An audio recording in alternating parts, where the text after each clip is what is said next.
procura con diligencia presentarte a Dios aprobado, como obrero que no tiene de qué avergonzarse, que maneja con precisión la palabra de verdad. Bienvenidos a un tiempo de reflexión, estudio y conversación de la palabra de Dios, donde juntos buscamos su guía para vivir en su verdad. Aquí comienza Aprendiendo Juntos en Armonía. Sean todos muy bienvenidos el día de hoy a su programa Aprendiendo Juntos y en Armonía. Un día más donde nos reunimos para aprender de la palabra del Señor. Estamos viendo esta introducción al Antiguo Testamento y en ella ya estamos en el libro de Génesis, que lo pasamos, y ahora de lleno en el Éxodo. Y estamos viendo desde el capítulo 1 hasta el capítulo 19 cómo estos temas teológicos lo estamos resumiendo en estos 5 puntos. Así que para ello le doy la más cordial bienvenida a mi querido pastor Iván. ¿Cómo está, pastor?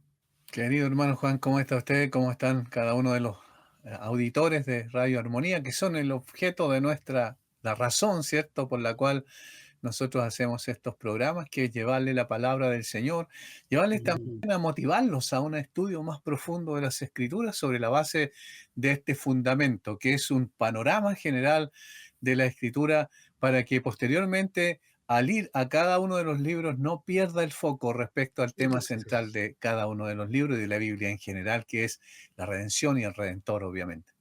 Así es.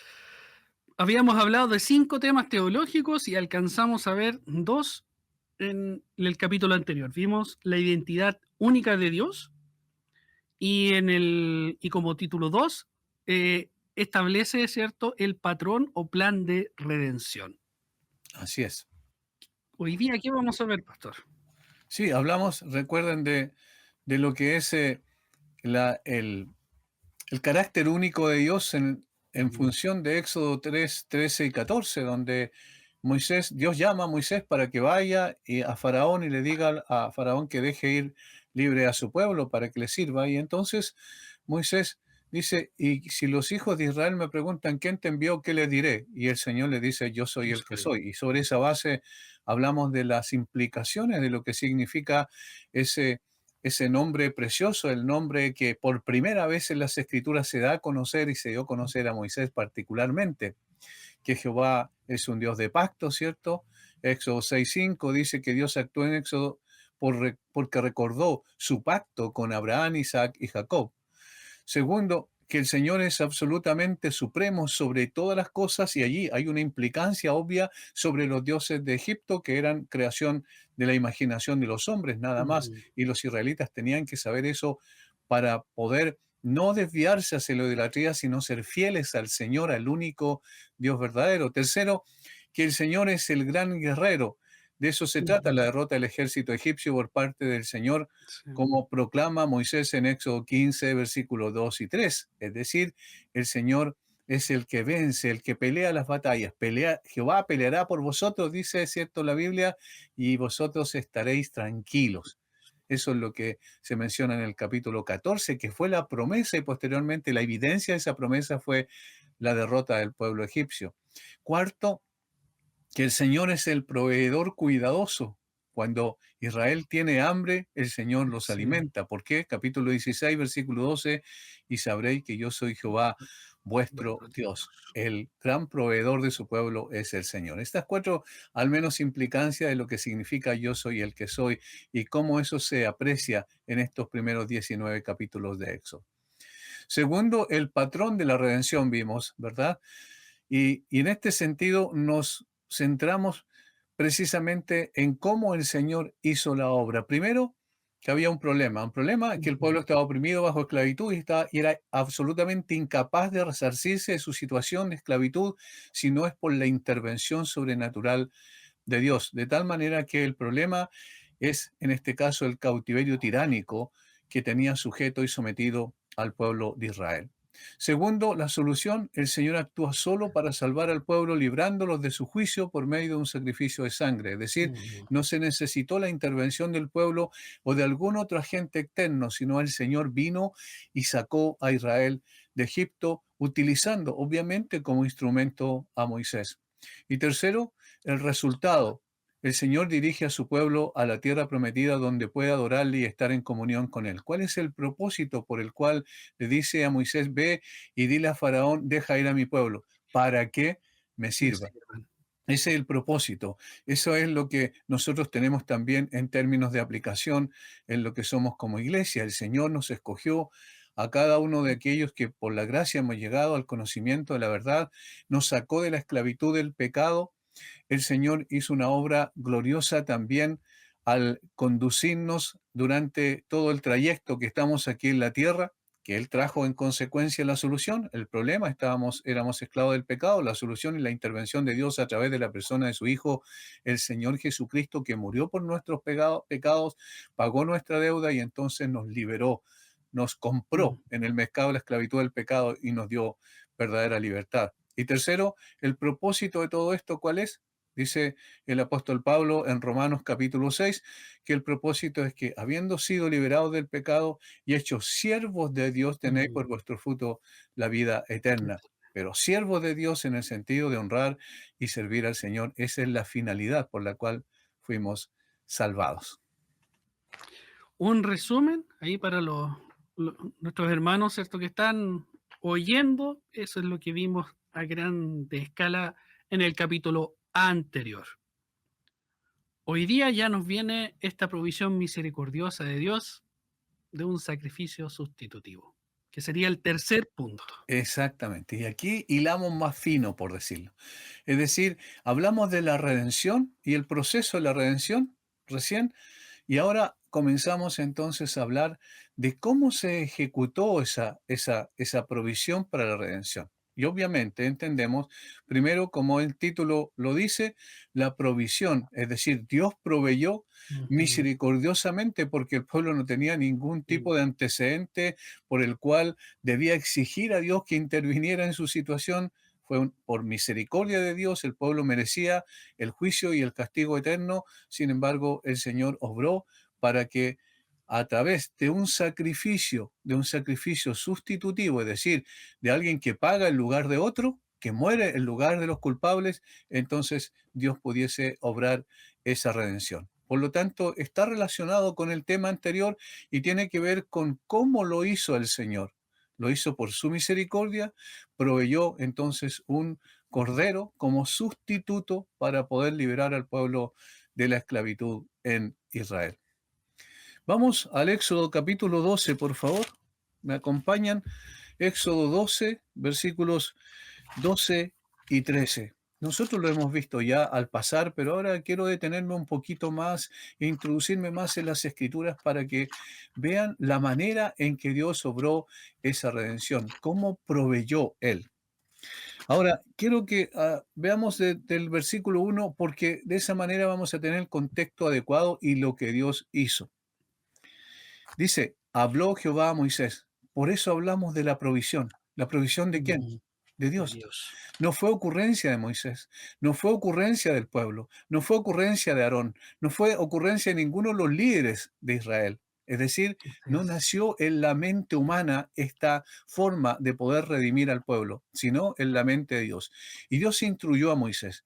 Y habló Jehová a Moisés y a Aarón en la tierra de Egipto diciendo, este mes será principio de los meses, para vosotros será este el primero en los meses del año. Por eso se le conoce al mes de Nisán y particularmente al día 14 del mes de Nisán como en ese sentido el primer día del año judío religioso. Ujú. Es decir, que tiene que ver con el recuerdo de la redención. Eso es lo que el Señor quería que el pueblo nunca olvidara. Por eso será principio de los meses para vosotros. Hablad a toda la congregación de Israel diciendo, en el 10 de este mes tómese cada uno un cordero según la familia de los padres, un cordero por familia, en el 10 del mes de Nisan.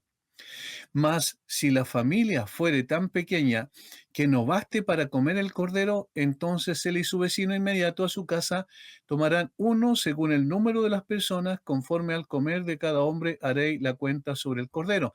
Nótense la satisfacción plena del Mm, cordero. No es que faltara cordero, sino que faltaban personas para personas. comerlo. Y en ese sentido podían unirse dos familias y hacer la cuenta y entonces sacrificar un cordero. Versículo 5. El animal será sin defecto, Ujú. porque debe representar, y aquí está la importancia, ¿cierto?, Sí. al Cordero de Dios que quita el pecado del mundo. Macho de un año, lo tomaréis de las ovejas o de las cabras, y lo guardaréis hasta el día 14 de este mes, y lo inmolará toda la congregación del pueblo de Israel entre las dos tardes. Noten los detalles Mm, extraordinarios, maravillosos que apuntan hacia el Calvario. Primero lo que dice que hay que inmolarlo, es decir, el cordero como tal, perfecto, sin mancha, totalmente cuidado. De hecho, algunos comentaristas dicen que los rabinos, los rabinos después ya en el tiempo del Señor Jesucristo indicaban que ese cordero, por ejemplo, fuese llevado y amarrado a uno de los muebles de la casa para que no se golpeara con ninguna cosa, para que no se ujú. magullara, porque tenía que ser sin defecto. Sin defecto. Pero ese cordero, por ejemplo, volvamos otra vez a la escena de esa noche, digamos, de ese día en Egipto, el cordero, si es que lo amarraban meramente los israelitas en la puerta de la casa, no pasaba absolutamente nada.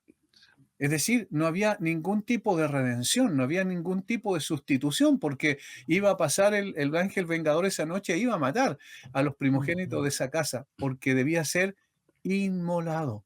Ahí está el texto. Dice, y lo guardaréis hasta el día 14 de este mes y lo inmolará toda la congregación del pueblo de Israel entre las dos tardes, lo degollará. Eso es lo que significa. De tal manera Ujú. que el cordero tenía que ser sacrificado. El cordero podía estar impecable, pero si no moría, entonces no tenía ningún sentido esa provisión.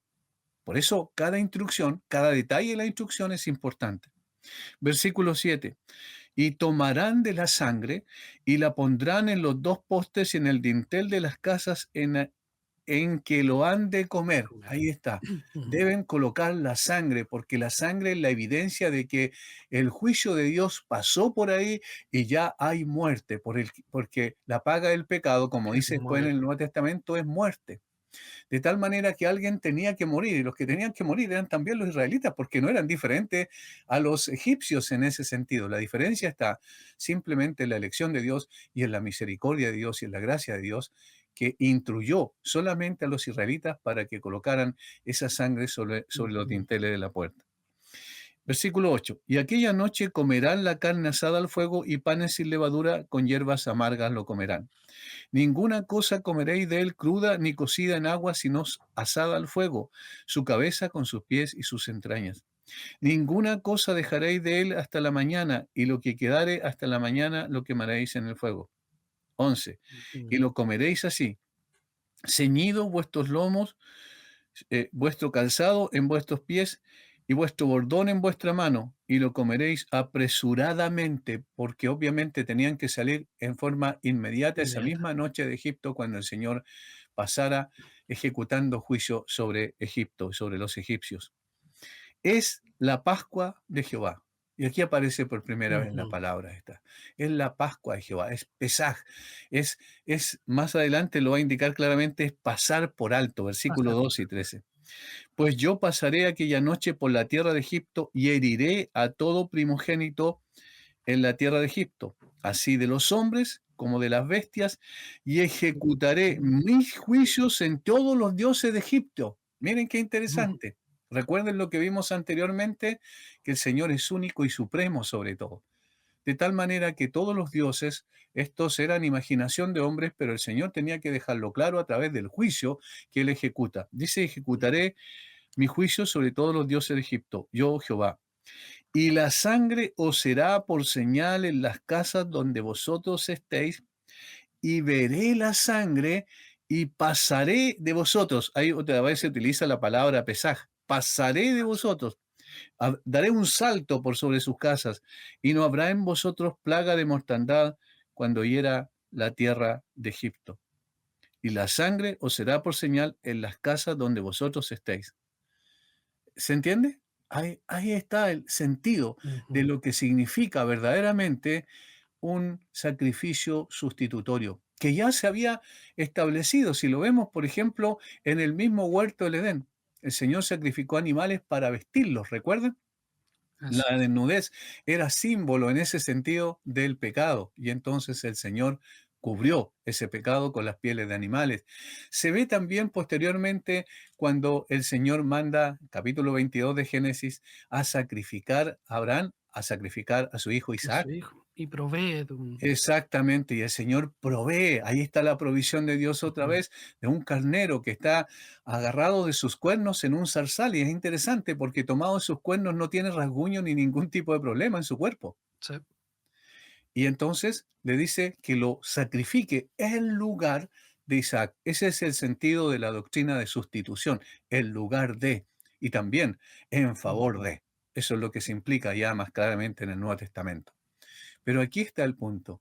El Señor dio, proveyó, el Señor creó el plan, el Señor ejecutó su plan a través de la instrucción que le da Moisés, y al Moisés hacer eso y decirle a los israelitas que hicieran precisamente eso, que sacrificaran el cordero, que colocaran la sangre en los postes principales de la puerta, libró sus almas de la muerte, Mm. porque el cordero murió en lugar de ellos. De ellos. ¿Quiénes eran los culpables? Ellos.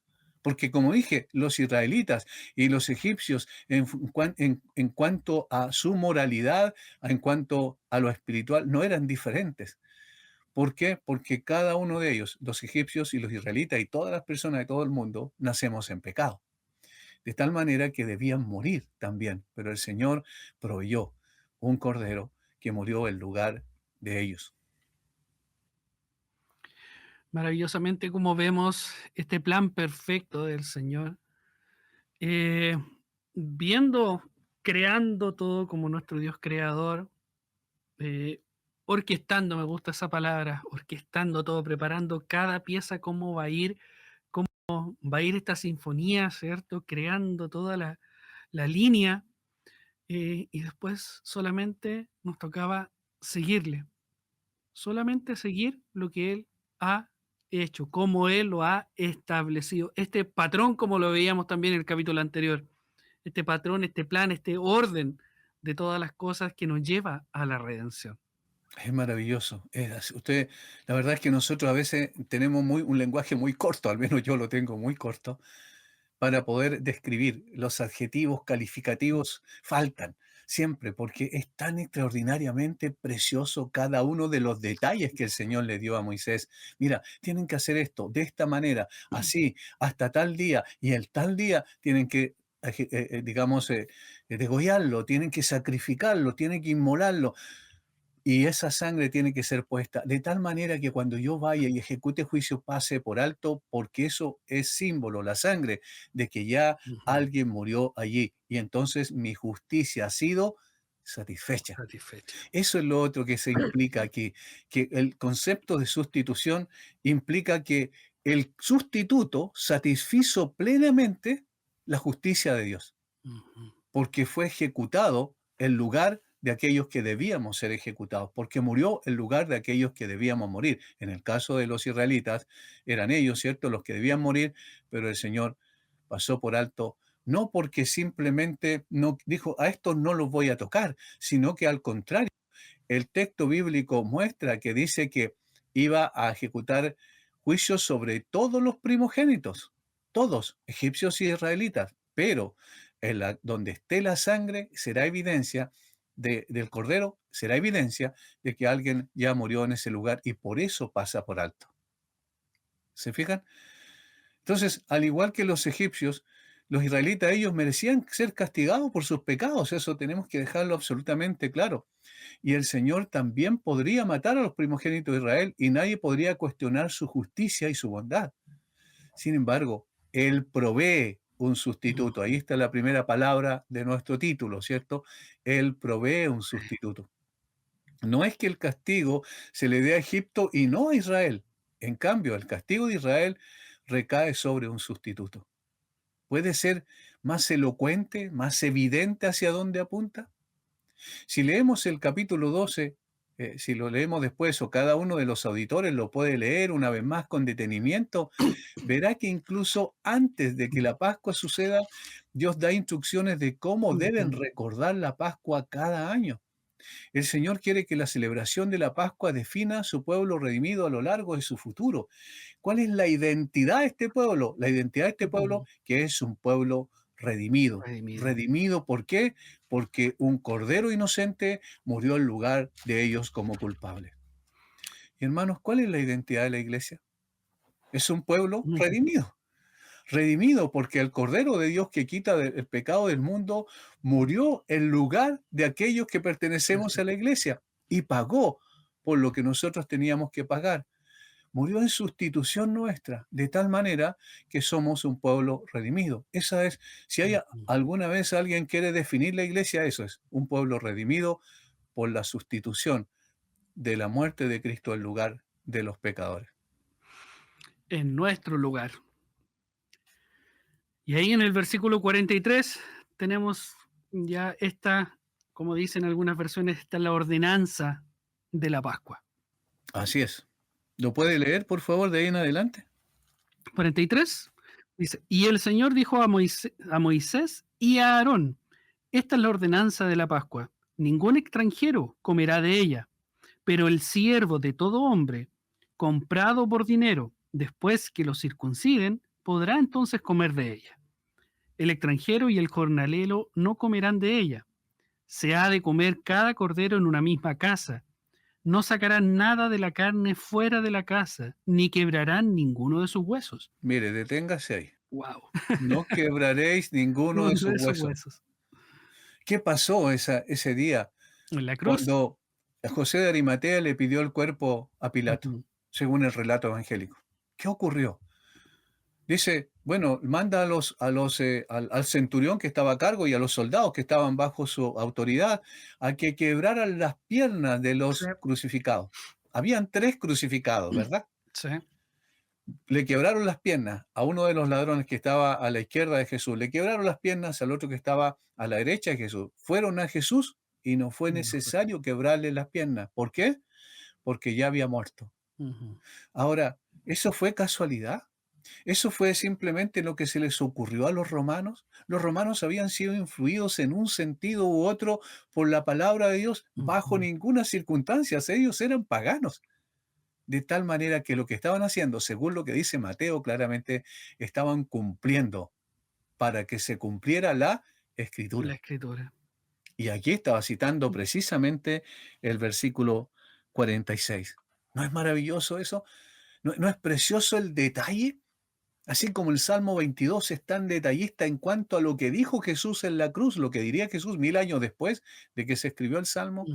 así también este es un detalle precioso. No quebraréis hueso suyo. No debían quebrar ningún hueso del cordero. ¿Y por qué? Porque representaba a aquel que no se le iba a quebrar ningún Ningún hueso. Su hueso. sacrificio había sido suficiente. Y esto indicaba entonces la perfección del plan de redención de Dios, de este cordero sustituto que muere en lugar del culpable. Ahora, si vamos al versículo 26 del capítulo 12 de Éxodo también, aquí menciona algo importante. Y cuando os dijeren vuestros hijos, ¿qué es este rito Ujú. vuestro? Miren, qué interesante. Los hijos preguntando a los padres. Vosotros responderéis, en la víctima de la Pascua de Jehová, el cual pasó por encima de las casas de los hijos de Israel en Egipto, cuando hirió a los egipcios y libró nuestras casas. Entonces el pueblo se inclinó y Adoro. adoró. ¿Cuál es el propósito? Ese es el propósito de la redención. ¿Cómo este propósito se cumple? Cuando permanentemente estamos hablando del sacrificio sustitutorio, cuando Ujú. permanentemente estamos nosotros apuntando a la cruz, cuando permanentemente nosotros estamos celebrando la cena del Señor. ¿En qué contexto Ujú. celebramos la Cena del Señor? En su inicio, ¿cómo se promulgó la Cena del Señor? En el contexto de la celebración de la Pascua. Noten la relación que hay ahí. El Señor dice, en otras palabras, estamos celebrando la liberación de Egipto, de parte del pueblo de Israel de Egipto, mirando retrospectivamente Ujú. atrás, pero está diciendo también que hay que mirar prospectivamente adelante. ¿Por qué? Porque ahora Él dice, esto es mi cuerpo que por vosotros es partido, Partido. esta es mi sangre que por vosotros es derramada, la sangre del nuevo pacto, comed de este pan, tomad de esta copa. ¿Qué nos está diciendo con eso? Es un recordatorio. En definitiva, la Ujú. cena del Señor es mucho más que un ritual. La cena del Señor es un Así es. recordatorio permanente para nuestra mente tan fácil de olvidar de lo que Cristo hizo en la cruz por nosotros. ¿Por qué somos un pueblo redimido?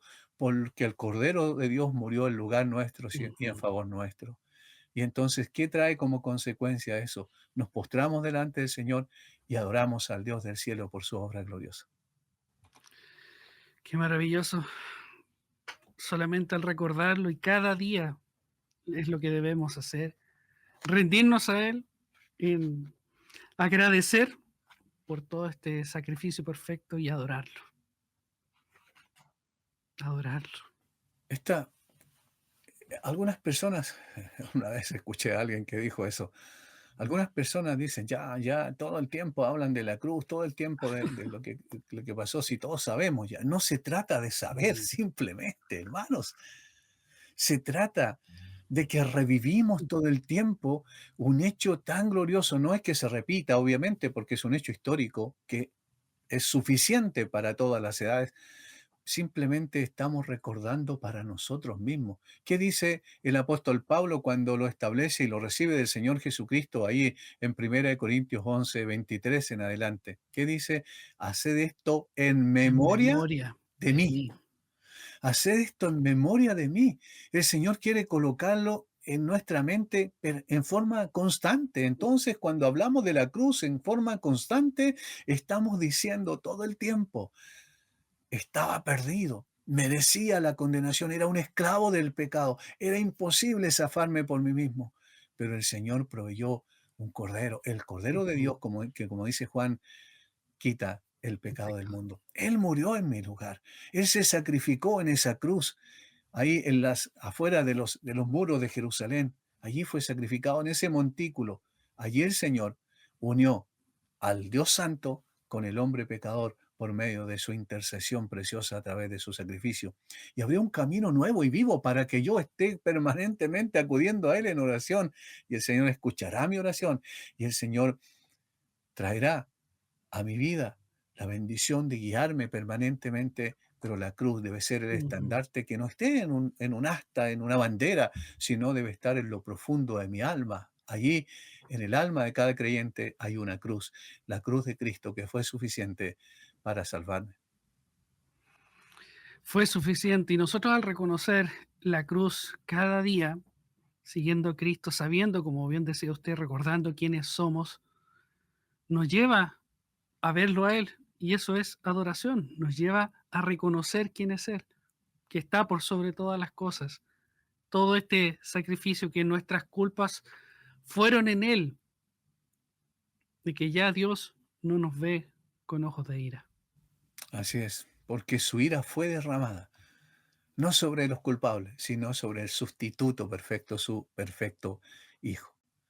Y esta discusión acerca de cómo Dios usó la Pascua, es decir, cómo realizó la redención para liberar a Israel, nos conduce a nuestro cuarto tema en Éxodo, el pueblo especial de Dios.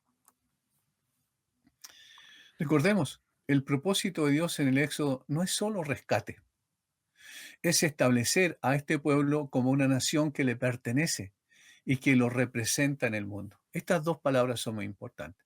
Una nación o un pueblo que le pertenece. Ujú. Eso es lo que Pablo dice después respecto a la iglesia, ¿cierto? Fuimos comprados con Comprados sangre. con sangre. Fuimos comprados.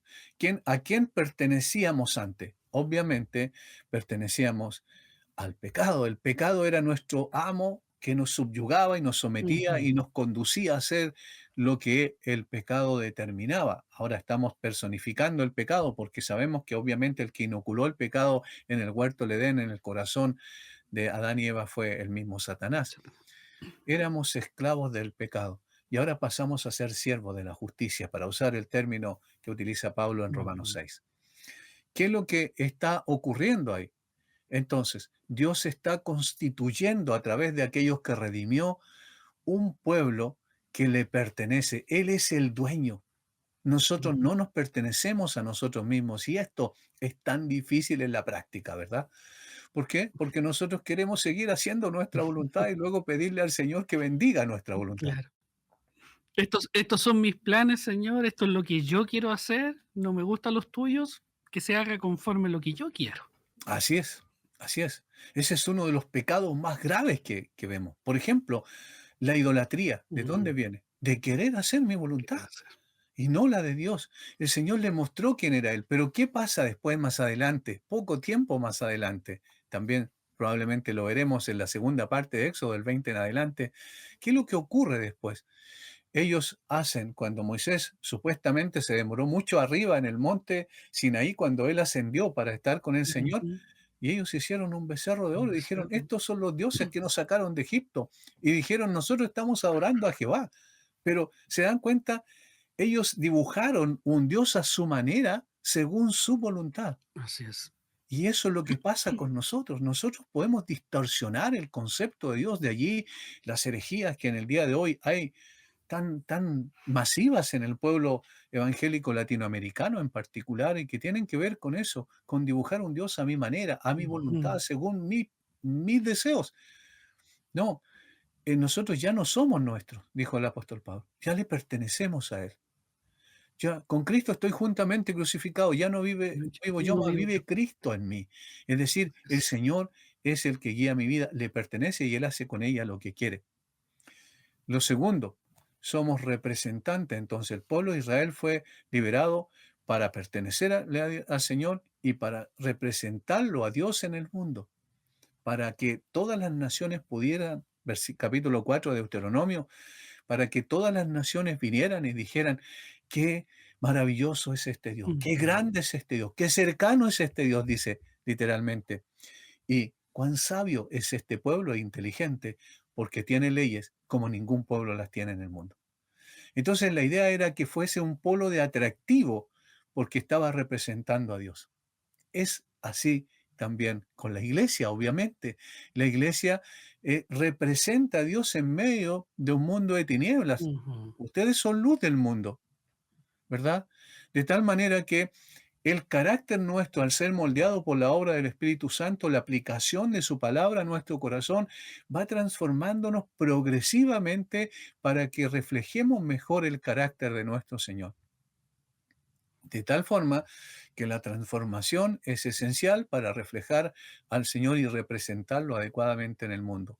Dios quería un pueblo para eso. Y entonces, este es el tercer propósito, o la tercera, la cuarta, quiero decir, Ujú. ¿cierto? La cuarta. La cuarta implicación teológica del Éxodo. El versículo más sorprendente que muestra esta identidad especial en Éxodo es el capítulo 4. Miren, antes de la redención, que se ejecutara la redención propiamente tal, pero en el capítulo 4, versículos 22 y 23 dice lo siguiente.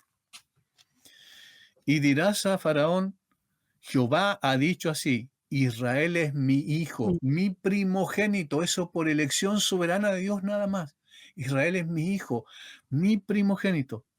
Ya te he dicho que dejes ir a mi hijo. Miren Ujú. la relación y la identificación. ¿Para qué? Para que me sirva. Me sirve. Este es el punto central aquí. Dios dice a Faraón, a través de Moisés, Israel es mi hijo, mi primogénito. Ya te he dicho que dejes ir a mi hijo para que me sirva, mas no, Ujú. no has querido dejarlo ir. He aquí, yo voy a matar a tu hijo, tu primogénito. ¿Noten el Sí. cambio? La Sí. sustitución allí otra vez. Israel, de todos los descendientes de Abraham, es llamado hijo de Hijo. Dios. Israel es el primero en los afectos de Dios como pueblo del pacto de Dios, y reciben una bendición especial, pero también una misión especial. reflejar la gloria de Jehová al resto de las naciones.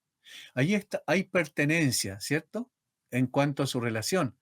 Son hijos de Dios, son el pueblo de Dios, son el pueblo adquirido por Dios, como va a decir Ujú. más adelante el apóstol Pedro. Son el pueblo adquirido por Dios, ¿para qué? Para reflejar o para Ujú. proclamar las virtudes de aquel que nos llamó de las tinieblas a su Ah, luz su luz. admirable. Entonces, para estos efectos, el Señor redimió a su pueblo. Y hermanos, esto es muy importante que lo entendamos. Nosotros no fuimos salvados para ser salvados como fin último y supremo. Fuimos salvados, fuimos redimidos para poder ser posesión de Dios en un sentido íntimo. Por eso le llamamos Padre y Él nos llama a sus hijos, pero también para anunciar las virtudes de aquel que nos llamó de las tinieblas a su luz admirable. ¿Cómo? A través de lo que somos, cómo vivimos, bajo las Ujú. reglas y las normas de Dios y a través de lo que decimos, es decir, lo que proclamamos, las virtudes de aquel que nos llamó de las tinieblas a su luz admirable, no las virtudes del predicador. Oh, qué extraordinario este predicador, qué Ujú. maravilloso, cuánta elocuencia tiene, miren cómo se expresa, qué claridad de conceptos. No, no, hermanos, fuimos llamados para anunciar las virtudes de aquel que nos llamó, de aquel que nos redimió, de aquel que fue nuestro sustituto, de aquel que nos constituyó como pertenencia de Él, de tal manera que cuando uno escucha, si usted escucha eso desde el púlpito, hay un problema grave Ujú. si usted escucha lo anterior, es decir, miren cuán grande, cuán maravilloso, cuán sabio, cuán entendido es el predicador. No, sino cuán grande, glorioso, maravilloso, sabio y perfecto es quien nos redimió. Anunciamos a Él esas virtudes, no lo que nosotros queremos hacer, no lo que nosotros, eh, en esta inteligencia humana, ¿cierto?, quisiéramos expresar, o quisiéramos dar a conocer, sino que a lo que estamos llamados es a anunciar esas virtudes del que nos llamó, de las tinieblas, pecadores nosotros, ¿cierto?, redimidos por su gracia a esta maravillosa luz. Así es. Y noten que podemos ver en el libro de Éxodo, ese era lo que Dios quería para su pueblo. Pero, Ujú. ¿qué pasó con el pueblo? ¿Realmente representa a Israel, Israel como hijo suyo? ¿Lo representa Ujú. correctamente a Dios? Y en realidad vemos que no es así. Solamente en el libro de Éxodo conseguimos poder entender esto. Por ejemplo, al final de Éxodo, el Hijo de Dios, Israel, pasa milagrosamente, al final digamos, de esta primera parte, el Hijo de Dios, así lo llama el Señor, Israel pasa milagrosamente por las aguas del Mar Rojo en el capítulo 14, ¿cierto? Luego en el Éxodo 16:2 comienzan a marchar por el desierto. Pero ya en Éxodo 16:8 se quejan contra el Señor porque no tienen alimento para comer. La Ujú. primera queja. En Éxodo 17:2, quiero decir, ponen a prueba al Señor cuando discuten con Moisés porque no tienen agua para beber. Más adelante, en Éxodo 32, que estudiaremos más adelante, mientras Moisés recibe los 10 mandamientos que prohíben la idolatría, el pueblo adora un becerro de oro y lo llama a su Dios. Es decir, el pueblo no entendió. Como va a decir el salmista en el Salmo 116, no entendieron. No entendieron las maravillas de Dios en Egipto. No entendieron las maravillas de Dios en el Mar Muerto. No entendieron las maravillas de Dios en el desierto. El pueblo una y otra vez fracasa, pero el Señor Ujú. no lo suelta de su mano a pesar de aquello. Y este comportamiento, que vemos a través de algunos textos que mencionamos nada más, empeora en la medida en que el Antiguo Testamento avanza. Sin embargo, su fracaso como hijo de Dios solo hace resaltar ¿qué cosa? Hace resaltar Exaltar mucho sus más hechos. a Jesús como el Hijo Ujú. de Dios. Como único. Porque esa es una cierta representación, por supuesto, imperfecta, porque el Hijo de Dios no, no tiene esa cualidad Ujú. negativa que el pueblo de Israel lo tenía. Mateo es cuidadoso al señalar esto en Mateo capítulo 3, versículo 4, en su bautismo. Jesús atraviesa las aguas y es llamado el Hijo amado de Dios, en quien Ujú. tiene complacencia. Segundo, después va al desierto para ser tentado, capítulo 4 de Mateo. De Mateo. Su primera tentación es acerca de no tener alimento para comer. ¿Recuerda? Ujú. Haz que estas piedras se conviertan en pan, le dice Satanás. Su segunda tentación es para probar a Dios. ¿Qué hizo el pueblo en el desierto? Probó a Dios. Probado Dios. Y 5, su última tentación es adorar a alguien que no es Dios.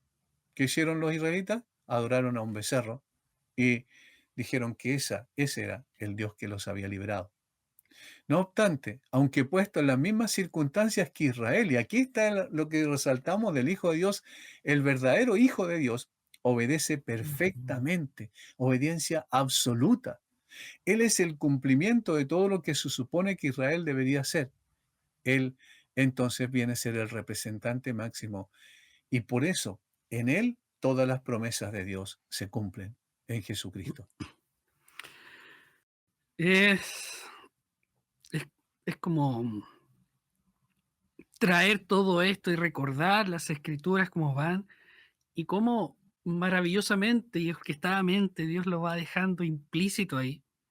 Cómo se va quejando en el caminar, se va quejando el pueblo, Dios les suple en alimento. Se van quejando y lo prueban, ¿cierto? Por agua, suple el agua. Y después la necesidad de ellos en adorar, pero construyen su propio Dios.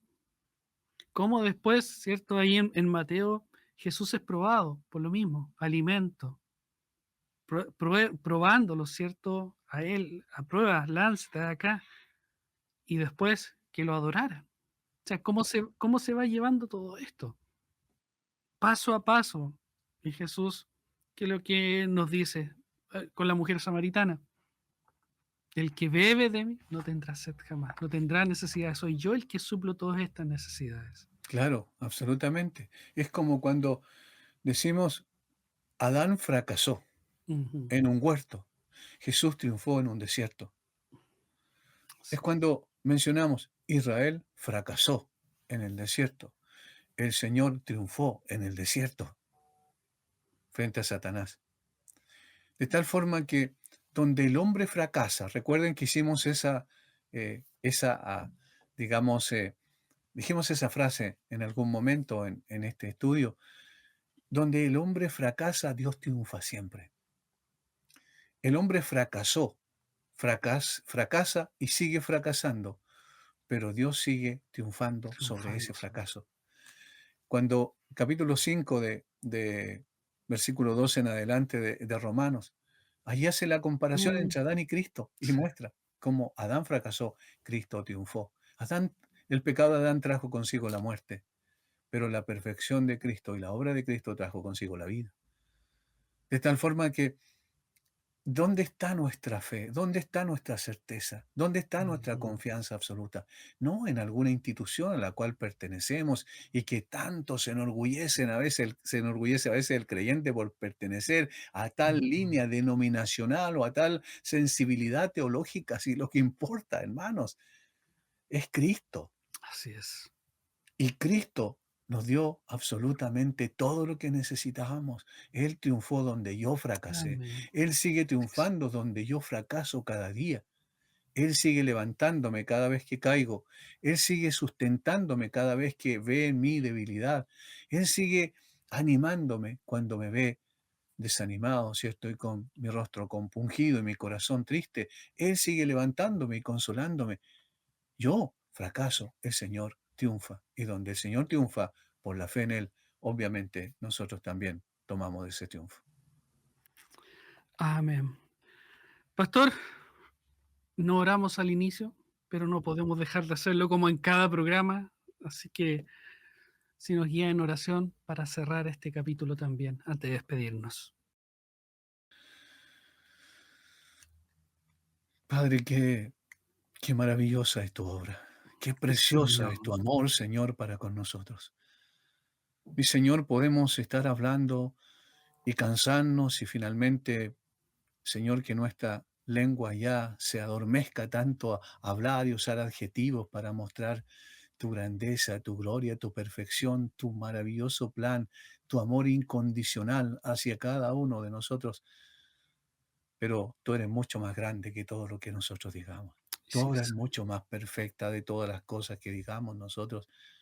Padre, queremos solo darte gracias, alabar tu nombre, exaltarte en esta hora, porque, Señor, en una forma perfecta, cada uno de los acontecimientos debían ir produciéndose para que llegara la consumación de ese plan perfecto. El clímax de tu obra está en esa cruz, en las afueras de Jerusalén, hace 2000 años atrás, cuando colocaste a tu Hijo en sustitución por cada uno de nosotros. Señor, merecíamos el castigo definitivo y eterno, y estarías bien, y es justo que tú lo hicieras. Sin embargo, en tu Sí, extraordinaria misericordia proveíste y diste provisión para nuestra necesidad en tu propio Hijo, tu Hijo maravilloso, nuestro bendito Redentor. Somos el pueblo redimido, somos el pueblo establecido para adorar a aquel que nos llamó de las tinieblas a su luz admirable. Somos el pueblo para proclamar las virtudes de aquel que nos llamó de las tinieblas a su luz admirable. Señor, danos de tu gracia para que ese sea la razón por la cual vivimos y la razón por la cual es digno morir. Señor, si un sí, día tenemos que dar nuestra vida proclamando tu palabra, Señor, y no nos permitas que seamos débiles, Señor, y frágiles, y que seamos cobardes, sino que podamos entender que encontramos algo por lo cual vivir y morir, que es que tú seas nuestro Señor y nosotros seamos tus siervos. Gracias, Padre. sí. Bendice a tu pueblo y glorifícate en cada una de sus vidas. En el nombre de Jesús. Amén. Amén. Gracias, pastor, por, por ir llevando adelante y enseñándonos estas maravillosas verdades en las cuales ya podemos ir y tenemos estas herramientas maravillosas también para ir leyendo, para ir escudriñando y ver cómo la palabra del Señor nos habla a cada uno de nosotros. Así es, quizás sería bueno una recomendación. Vuelvan a leer el capítulo 12 de 12. Éxodo una y otra vez Ujú. y vean los detalles específicos que menciona la palabra de Dios, porque allí está en realidad la redención plasmada en historia. Luego vendrá la redención plasmada en la entrega de su Hijo. Así que tarea para la casa. Quedamos con la lectura del capítulo 12. Así que un abrazo, pastor, y también un gran abrazo virtual ahí a todos nuestros hermanos. Les invitamos a conectarse, ¿cierto? Cada día que emitimos este maravilloso programa, que en la gracia del Señor podemos hacer aún. Así que el Señor les guarde, les bendiga, compartan ahí el canal de YouTube, ¿cierto? Como Ministerio de Armonía, y que sea cada día de bendición para sus vidas. Que el Señor les guarde. En Armonía hemos presentado Aprendiendo Juntos en Armonía. ¿Quieres volverlo a escuchar? Encuentra Aprendiendo Juntos en Armonía en Spotify, Apple Podcast y en armonía.cl. Cada semana, un nuevo episodio.